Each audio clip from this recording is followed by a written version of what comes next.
On December 1st, 2017, Jimbo Fisher was hired away from Florida State with a 10-year, $75 million contract.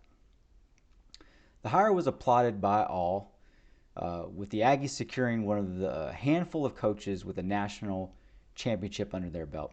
People like Paul Feinbaum said that this was a game changer. Chancellor John Sharp went as far to present him with an open-ended national championship plaque.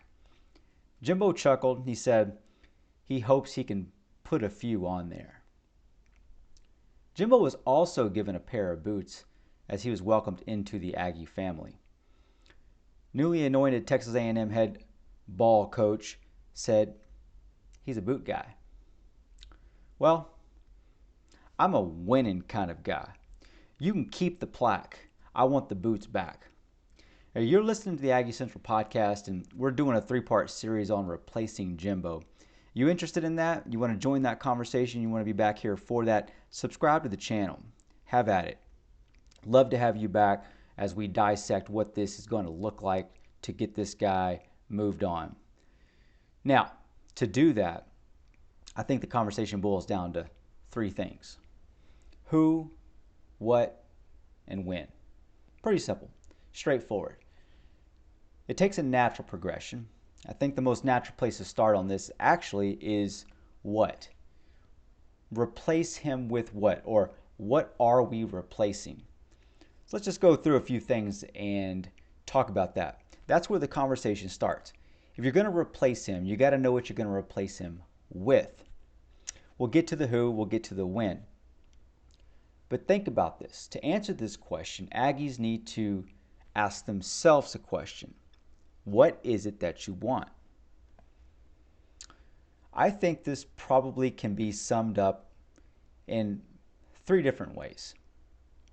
1, national championship. Or SEC championship, or win the West. In many ways, those are just synonymous things. You win the West, a lot of times that's the SEC champion, which then goes on to win a natty. I think we would at least be satisfied at this point with just winning the West and making it to the championship game. So that's what we want. That's what we're looking for. The questions then flow from there are, how do you win the West? And I think you can break this down into a few different things. But in particular, you have to win big games. If you're going to win the national championship, if you're going to win the SEC championship, if you're going to win the West, you have to be able to win big games. In Jimbo's time now, we can start to talk about what he's done. What big games has he won? There's a couple that do come to mind. I think I can get this into essentially 3. 2018 LSU. 2020 Orange Bowl. And 2021 Alabama at home. These are the 3 big games that he won. But I need to add a caveat. It's not just about winning some big games, because it's inherent within this whole idea of winning big games that they have to be meaningful. Was beating LSU meaningful in 2018? What did it get us? Wasn't as meaningful as we might look back and say. What did it get us? It wasn't for the West. It wasn't in the SEC championship game. It didn't move us to there. We had already lost that potential at that time. So it wasn't really a big, meaningful game. Winning the Orange Bowl has to be given his credit. Can't overlook that. That was a significant point. Problem is, we're 3 years removed from that now. That's waning. If you've been on Twitter, if you've been on any message boards, comments anywhere, you know that justification is not working to back Jimbo any longer. It doesn't hold water anymore. It's not as powerful. We have to move on from that. 2021, we beat Bama. We go on to an 8-4 record, and again flounder at the opportunity, the chance to represent the West. So was it meaningful? It was meaningful for the year. It played into perhaps a big recruiting class in 2022 And it was significant in Aggie lore. But beyond that, that's as far as it goes. It goes nowhere after that. So now ask yourself, what is it that you need to win big games? And I boil this down to, again, 3 main pieces. So these are the 3 main pieces that I believe that I need in a coach. I think many things can flow out of these and from this. We're not going to get into those into one episode. The 3 things I think you need are a recruiter, somebody who can adapt, and somebody who can develop. So let's break those down a little bit more. Jimbo, do we have a recruiter in Jimbo? The simple answer is yes. In each instance that we make this decision, we have to look at what we've got in Jimbo and what we're going to need to replace him with. Some things we're going to have already with him, some things we're not. As we've been through this journey, we've got a pretty good idea about what it is that we need. Because losing to Appalachian State, it's not going to cut it, right? Going 5-7 is not going to cut it. Going 4-3, it's not really cutting the snuff. We know that to be able to win big games, you're going to need to recruit big players. But we know beyond that, that's not enough. Recruiting good players is not enough, because what you also have to recruit are good coaches. You have to have a solid core of coaches backing you. Does Jimbo have that? How much of that does he have? I think you can probably say he's done some of that, and in other ways he's failed miserably. Right now, how's the defensive line doing? Pretty good. Elijah Robinson, Terry Price, great hires. Good strategic move to keep Terry Price on over from the Sumlin era. Added E-Rob, excellent. Where have we been ever since? We've been through what I think Jim Turner, Henson, and we are currently on Adazio. This has not worked out. So the diligence that might have been there early on has not been there.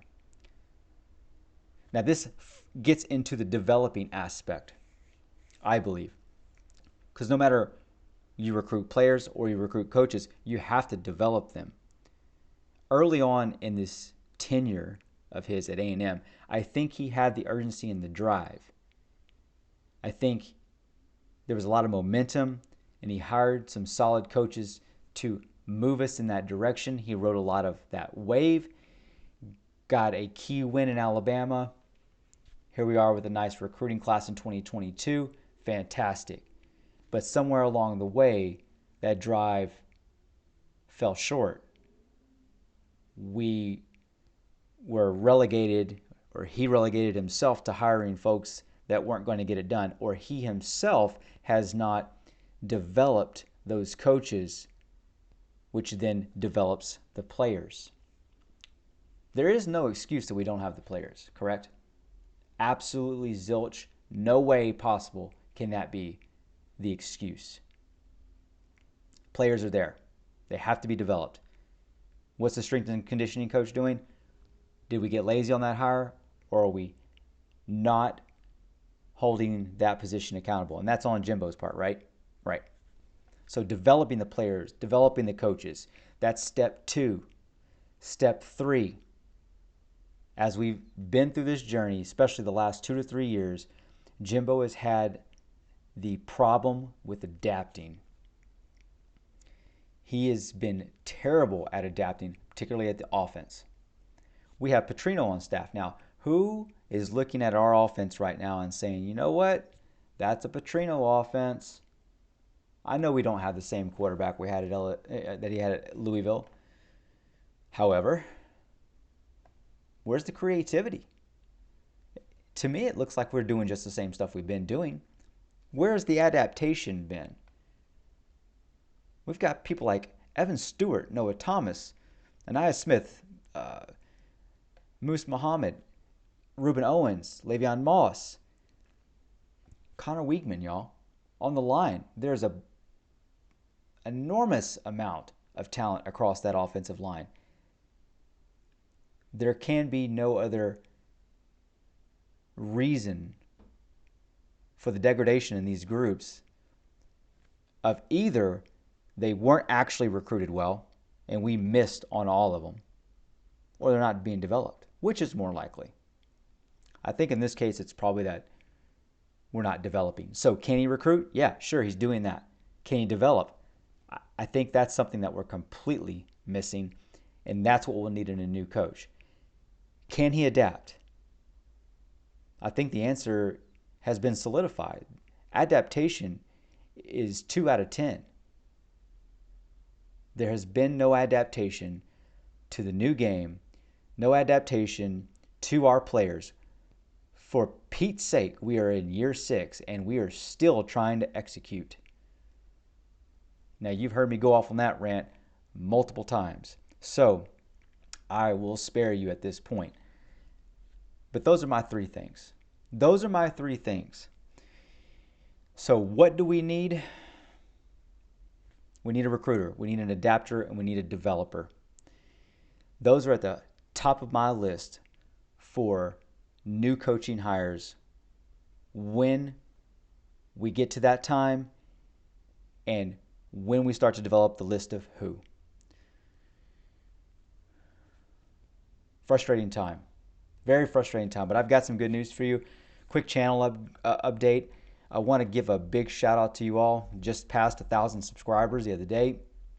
That was my very first goal when starting this channel. It's been one hell of a ride. Thankful to have all of you that have been along with it. And we will keep trudging on because this conversation is important to me. I think it's important to you all. And we will keep riding the wave as long as we need to. And we'll keep searching out for those things that we want to get out of this team and out of this situation, what we've been looking for, what we've been striving for and dreaming for so long. So tune back in. We will have the who coming up next, followed by the when, and the conversation is only going to get more spicy. We'll see you for the next part.